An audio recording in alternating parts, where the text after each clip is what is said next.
And tonight, after poking the bear, this bear roared with an unprecedented turnout in a special election with an extraordinary result. None of us, however, are naive. This is a pattern. This is a practice. Donald Trump's efforts to rig the midterm election continue. Yeah, Donald Trump absolutely poked the bear, and last night we saw Democrats just come in and do a complete and total wipeout, and it was so good to see. I had so many people reach out to me and say, Brando, I really needed this moment. I really feel good about this moment. And I say to that, keep that energy and keep moving this conversation forward and keep that energy going into the midterms. We can't be naive. We can't take our eye off the ball. We can't say, oh boy, we did it and get complacent and rest on our laurels. We have got to keep moving. But last night was huge. We just sat there and just kept seeing right out of the gate in Virginia, just completely flipping. We saw Abigail Spanberger become the first woman governor of Virginia. We saw, all of Virginia flip, which was a shock. And of course, now today, Maga is trying to figure out how to put the toothpaste back in the tube, and they're trying to figure out how to explain it all away.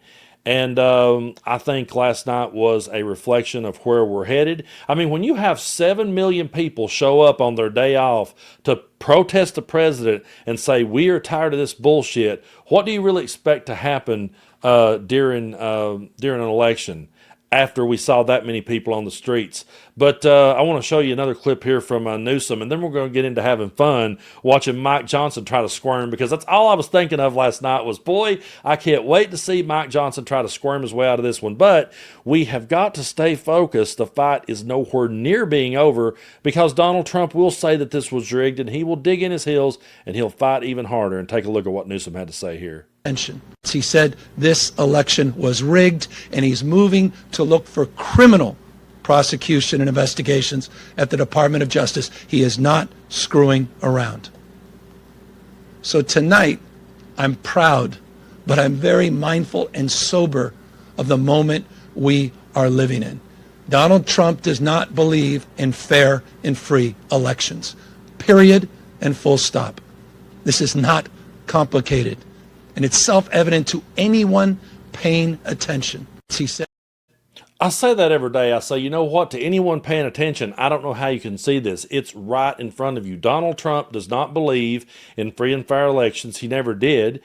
And even if we wanted to sit and talk about the gerrymandering for the rest of the day, we could easily just go back to January 6th and roll that footage and say, hey, look, right here is proof. Here's Exhibit A that he doesn't believe in the will of the people, and he wants to punish anyone who disagrees with him or votes against him. And I do believe, not really a person that likes to make a lot of predictions, but I do believe that you will see them try to punish the people of New York City and the people of California. Heaven forbid there be another natural disaster. They're going to try to withhold aid and do everything they can to punish the people, because they do not believe in the will of the American people. And when they lose, they do not believe in ever going back to the drawing board and ever reflecting on their mistakes. And I think that's a good thing. Let them keep doing that. Let them keep making their mistake. Because what we did when Kamala Harris lost in 2024, yeah, we were all devastated. This time last year, we were everyone completely devastated. But I said, we got to get back up. We got to shake the dust off. We got to get back in the fight. And I never will forget that moment either, because I was sitting here live on the channel. I seen things wasn't going our way. I messaged Ben Marcellus at one point and said, how do you think this is going to pan out? Is there hope for us later? Could we wake up tomorrow morning to some different news? And he said, basically, can't remember exactly how he phrased it, but in other words, it's like it's the bottom of the ninth and we're down and we're not coming back. And I was like, oh shit. So I logged off and I messaged him back and I said, I may need some time tomorrow before I can get back in the saddle doing this, because I can't wrap my mind around it just yet. And the minute I woke up and the minute I looked around my room and realized that Donald Trump was our president again, I immediately messaged him and said, never mind on what I said last night, I'm ready to get back in the saddle. Because that's what people like us do. We go back to the drawing board. And we did that. We went back to the drawing board. We saw the mistakes that were made, and we've been working to correct them. And now we have got this energy underneath us that we have got to keep moving. But don't worry. MAGA will never do that. Anytime they lose, even though they said that last night was going to be a big win for Republicans because the shutdown is all the Democrats' fault and people are so mad at Democrats they will show up and they'll vote those Democrats out. It didn't happen. It was such a blowout that even JD's brother Corey Bowman completely got dog walked in Cincinnati, Ohio for mayor. So what does Mike Johnson do? Instead of, saying, hey, dang, we got owned, maybe we should go back to the drawing board, he just says, oh, it's really not that big a deal. It was just blue states. There's no surprises. What happened last night was blue states and blue cities voted blue. We all saw that coming. And no one should read too much into last night's election results. Off-year elections are not indicative of what's to come. That's what history teaches us. By the way, it's worthy of note that Zoran Mandami himself only received a little over 1 million votes, 1,036,000 votes. There are 8.3 million residents in New York City. 8.5 million actually is the number, I think. So about 12% of the city voted to turn their city over to the communists. We'll see how that works out. Okay, well, two could play that game. There's 340 million people in the United States. 77 million voted for Donald Trump. That means only 22% of the American people voted for this radical, right-wing, racist regime that we now have in power. But I love how he said, we saw this coming. We knew it was going to happen. No, they didn't. No, Fox News was sitting there telling their viewers it was going to be a cakewalk. They had it in the bag. They really thought that, and then they're having to eat a big plate of crow today, and the best they can do is say that, well, that was just blue states voting for blue people, so that's all that was, and hey, the outcome of this, it doesn't reflect anything we've did. Yeah, he actually said that out loud. A communist. Good luck with that. I don't think the loss last night was any reflection about Republicans at all. I think people are frustrated and angry, as we are. I am, the president is. And we express that different ways. But look, we look forward. We're looking forward to a great election running on our record, and we're going to get all of our incumbents reelected, and we're going to add to the number here. So that's the answer. He actually thinks they have a record to run on. He is absolutely, well, actually, I don't think he's that delusional. I think he just realizes that if he says it enough, there will be people delusional enough to think that suddenly, miraculously, their grocery bill is lower, and it's not. But they will sit there and try to find a way every time to spin it.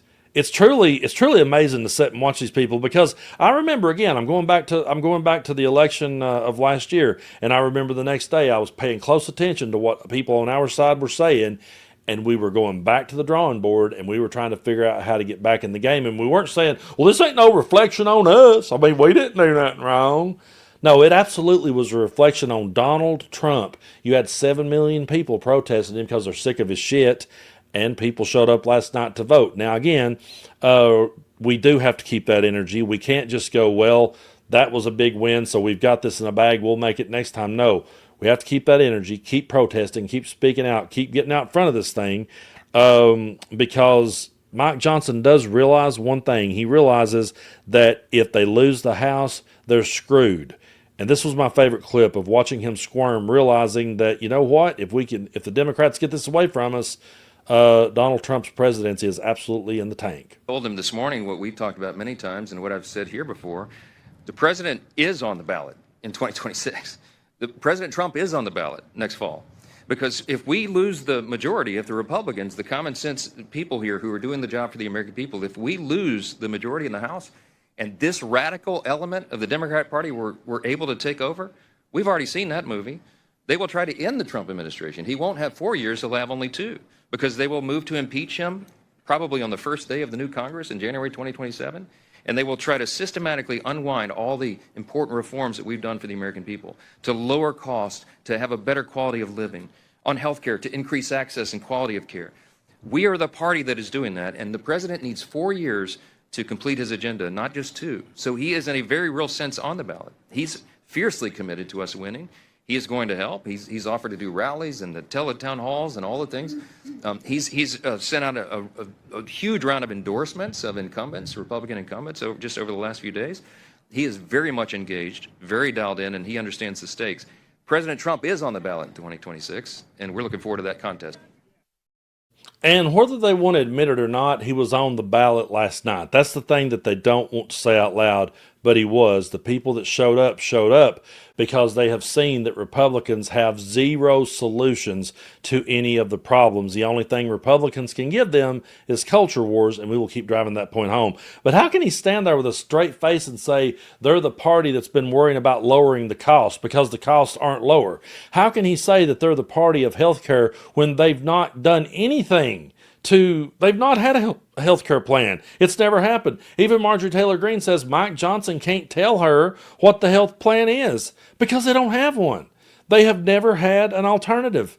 And how can he talk about the quality of life when it's not gotten better for so many people? The only people whose quality of life has improved since Donald Trump took back over is the oligarchs, is the elitists, is all of the billionaire bros who gets to sit there with him at these great Gatsby parties at Mar-a-Lago, a place that Trump supporters will never be allowed to see the inside of, and he's building a ballroom, which Caroline Leavitt says is their main priority, and I have yet to meet him. I'll let you know. I'll let you know if I find someone here in Appalachia who says to me, Brando, the main priority for me and my family is Trump getting that ballroom. The day that I see that, I will take a selfie with that person and let you know all about it. But it ain't going to happen because they can't say that. The best they can do is, Obama built a basketball court. That's the only comeback they have for that because they know it's wrong. They know they've been screwed. They know they've been played. More and more people are waking up, and they have to keep that energy as we head on in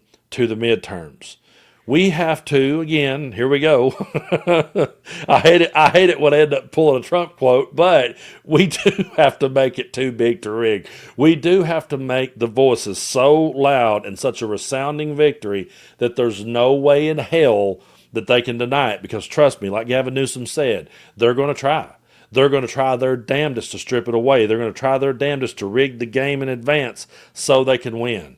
But we're not going to let them have their scripted WWE match. You know, we're going to get them in the octagon, and we're going to say, this. You're in for a real fight now. You're in for the real deal here. You're not going to be able to write the script the way that you want it to go. You're going to have to actually provide real results. And when I say that, I'm not referring to violence, by the way, for somebody, oh, wait a minute, he said he wanted to get us in an octagon. It's not what I'm saying. I'm simply saying we have got to fight fire with fire. We got to take the fight to them. We can't back down. We got to keep that energy as we move forward. Yes, last night felt good, but Donald Trump is going to retaliate. His criminal regime is going to retaliate. And within just a few days, we're going to be right back. Before this day's over, we're going to be right back going, oh, shit, they're doing that next? So here's the only silver lining I can see to all this madness. They don't know how to reflect. They don't know how to go back to the drawing board. They don't know how to get back in a game when they lose. All they know how to do is double down on their shit. And the harder they double down on their shit, the more people will show up at the polls at the midterms. So let's be happy about last night. Let's keep that energy. Let's move forward. Let's take the midterms. Let's vote these Trump bootlicking fucks out, okay? Let's vote all the bootlickers out so we can get people in there who will actually go to work for everybody and not just a few.